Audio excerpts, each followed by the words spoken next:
This is the VOA Special English Health Report. Translators Without Borders is an American non-profit group. It provides language services to non-governmental organizations such as YES, Doctors Without Borders. The group recently trained some new translators in Nairobi in how to put health information into local languages for Kenyans.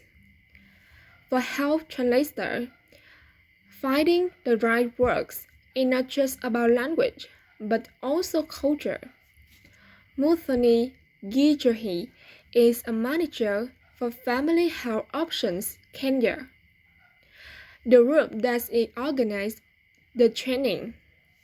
She says she had no problem expressing the names of body parts in English. But as a Kikuyu, she says there are some words in her first language that might be provocative if she said them in public. She says she often has to change the wording of the information. Trainer Paul Warumbo says the same issue arises with Kenya national language. He says people are sometimes forced to use euphemisms, speaking in a language that is more acceptable to the listener. The culture of a community will largely decide how words and expressions are translated into social acceptable language. In some cases, the way people in a culture think about an activity or object becomes the translated name for that activity or object.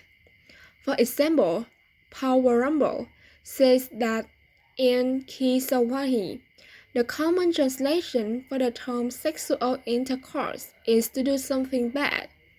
Whether or not a community will accept or even listen to a message is especially important in healthcare.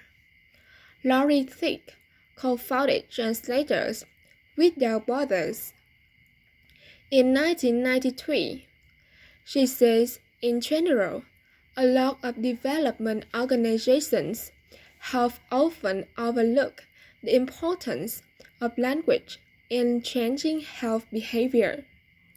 Laurie Thick says people generally do not think of translation, but she says it's important when sharing information, whether it's in how to take medicine or where to find supplies in a crisis situation.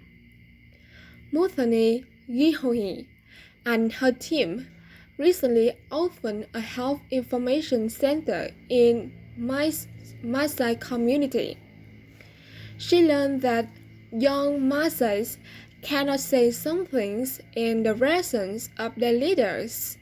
Also, men are usually the ones who speak at public gatherings, so people may not accept a message given by a woman. For VOA Special English, I'm Alex Villario. You can find more stories about health at voaspecialenglish.com.